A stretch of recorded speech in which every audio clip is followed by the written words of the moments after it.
Before we come to how you became a lawyer, there's this rumor going about when we were young boys that you were actually a cowboy.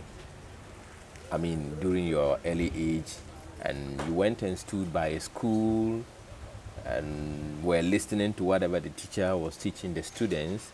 And from there, you started answering questions. And this teacher actually came to your father to plead that they should send you to school. No, that's not true. You know, at the beginning, I told you that I went to school late. So, yes, I was a shepherd boy. Because at that time, if you were not going to school, I was my father's beloved son. He wanted me to take after him as a successful farmer. So I was going to farm with him. I was going to collect termites for the chickens and so on, the chicks. I was taking the goats the sheep out and cattle and so on. Then two things influenced me to go to the school.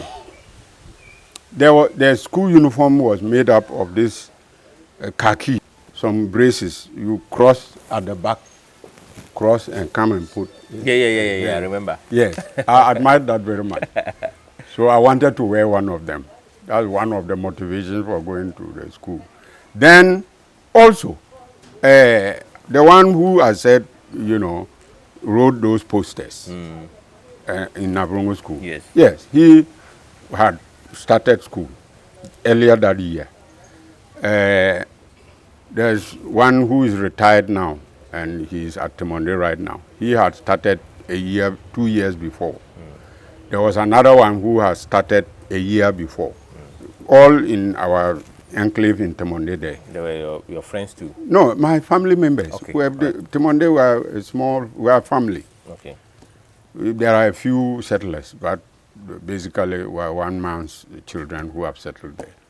So I was interested in going to school.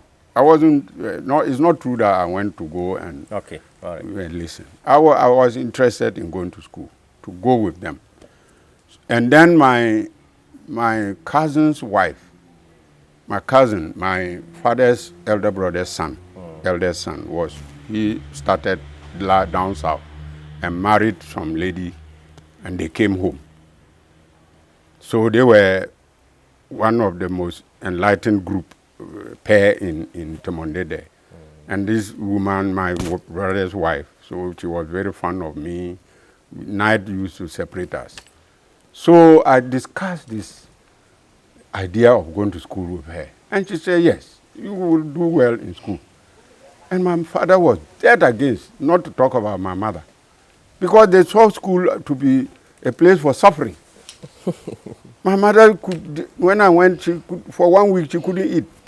Because you said you were going to school? No, because I went. Oh, okay. I went. So I plotted or strategized with this, my cousin's wife. She said, look, this man, we won't allow you to go. So you just have to get up and go there. If you go there and they write your name in the register, it will be difficult for him to come and reverse it. So I strategized with her. My father went somewhere. And she used I had to use her dress. I had to wear her dress like a lady. Then she passed me over the wall. And I took off. I went and joined my friends around the riverside on the way to Tanga. And I got there. And then Dr. Asana, who died recently, his father was the head teacher of Tanga Primary School. Okay. Fantastic man. He really gave us a solid foundation. So he took me and registered me. And he was teaching P1 to people. So he was my number one, my first teacher. So then my father returned from wherever he went and asked for me. My mother said she didn't know where I'd passed. My mother's younger sister too had married my father. In those days, they used to do that. She too said she didn't know. I was here, and they asked my cousin's wife. She too pretended that she didn't know where I had passed, but I was just around here. Then something said, told this man that my father that I must have gone to school at Tanga. So he took his lenga And trace you. and came to the school. Came to the school, started quarreling with everybody. That time we had overseers. There was an overseer from Tanga area there. And the school was in Gunga. That area of Tanga is called Gunga, where the Mamprusis were. Yeah. So they had a standpipe because they were chiefs at that time. There was a standpipe there, a borehole. Those days very rare, but there was one there. And every morning when we got to the school, they would take all of us to that standpipe. And that caretaker would bath us before we go back to school. Because when we left the house, nobody had time to bath. We were not used to bathing. So they would send us by force to the pipe and wash us. So, and my father knew him because my mother was related to him. So he got there and he demanded to see him. He was called Ayadawo, 𝗵𝗵𝗿𝗀𝗲𝗸. 𝗵𝗵𝗿𝗀𝗲𝗸. Then the man appeared. He said, my son has come here. I want to take him back home. I'm taking him back home. So the man, this caretaker, where was his authority to give me back to him? So he came to tell the head teacher, Asana's father, that this person you have just registered, his father has come and is making a lot of commotion in the school. So the head teacher called him to his office. Said, I'm trying, this boy is going to do good for you in future. He said, no. He doesn't want that. If you cancel my name, and he will take me home. So the head teacher said, there's no way I'll cancel his name and you will take him home. You go, he will come home. So he couldn't do, he knocked himself about, then he returned. When he got to 𝗃𝗵𝗿, he went to the chief's house. He went to report the teacher to the chief. That was the first 𝗀𝗍𝗄𝗎 chief of 𝗃𝗵𝗿, 𝗃𝗏. And I called 𝗃𝗏 my grandfather. So 𝗃𝗏 asked him that, so that boy who has gone to the school, you say he is your what? That is his son. But you are my what? That I am your son. So I am big man over you and the son, and your son, the child. So you know they have come and they are telling us chiefs that we should let the children go to school. And you are not sending the person to school. Now the person has got up himself and gone. He has helped you and you are saying that you cannot go and take him. If you go to the school again and they demand that they should give the boy to you, I will deal with you as my son. So go. So the chief sacked him. I came home, there was war in the house. My mother was weeping, couldn't eat. But me and my wife, my cousin's wife, we were discussing privately and not minding them. That's how I went to school. That's how I went to school. Okay, so we understand that from primary 1, you were jumped to primary 3. It is not true. It is not true. In primary school, I did all the 6 years. But I was an outstanding student or people. So they gave me all sorts of, they could take me from P2 to go and teach people in P4. In the middle school, when I got there, the head teacher was doing that and earned a lot of hatred for me. I would write an essay and he would take it to Form 4 and read it.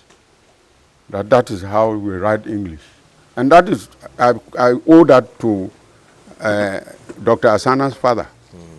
He taught us real English. That's why people of our age from that school, we speak reasonably good English. So it is not true, many of these fairy tales. Okay. I was there, I went to P1, P2, P2, P3, P4, and most of the teachers were from down south. Okay. And they were people teachers. Many of them, they were people teachers, and they were mostly from down south. So, and they taught us very well. It is the jump took place in Form 1, because that means I could have gone to secondary school either up from 2 or from 3 or from 4. So people, most people went to secondary school at Form 4. After Form 4, they would go to secondary school just as they are about to take the middle school leaving certificate examination. So if you consider that, it means I was jumped 3 years. I went to secondary school after Form 1, which was not the normal practice. That's the only jump I had. So from 1 you wrote? From Form 1, I went to 𝗵𝗲𝗿𝗀𝗀 Secondary School. Yes. Okay. So how did you become a lawyer? You stayed No, in then when I came back from Nigeria, I was made the secretary for Northern Region. Then I assumed office as at 8th February 1982. Then in November 1982, there was a reshuffle. The person who was put at Bolga as upper regional secretary was Dr. Tinoga, a medical officer. He was 1 year behind me at 𝗵𝗲𝗿𝗀𝗀 School. And he was somebody Rawlins liked. I think they had been having some interaction because through 𝗃𝗲𝗵 again. So he told Rawlins that he didn't want to get too much involved in this revolution business. But because of the exigencies of the situation, he was prepared to hold the fort at Bolga there for 6 months. And he would go back to his medical practice. So in November, they had to do a reshuffle to take account of this. So that's how they moved me to Bolga here as upper regional minister, secretary or minister, before the split to Upper East, Upper West. So, and then Tinoga left. And then Hudu Yahya became acting Northern Regional Secretary and later on substantive secretary. So I came to Bolga in November 1982. And I was there till February 1984. You know, somewhere in 83, they split the region into 2, Upper East, Upper West. And all this is people don't, I don't do this is to take any credit. But for me, that region would not have been created. And I had made up my mind when we were having problems with 𝗃𝗵𝗃𝗀𝗃. The intelligence people were chasing me up and down. I remember that I would be in somewhere. I was somewhere, Tamale. I was in Tamale. And Hawa Yakubu managed to get in touch with me at Tamale and told me that they were looking for me in Bolga. And I should check my movements, you know. But they used to pass me like this without knowing that I was the person. The intelligence people, they didn't know me. I wasn't getting close to them. So I was only, you know, on radio and, you know, in issuing statements and so on, BBC in particular. So the whole person, so one time I was going from Bolga to Tamale, and Hawa warned me that they would take me on the way. So I had to change my route. Rather, I was coming from Tamale to Bolga, and Hawa warned me that they would pick me somewhere. Hawa Yakubu? Yes. Okay. So I diverted and went to this madam's brother that I say became MP.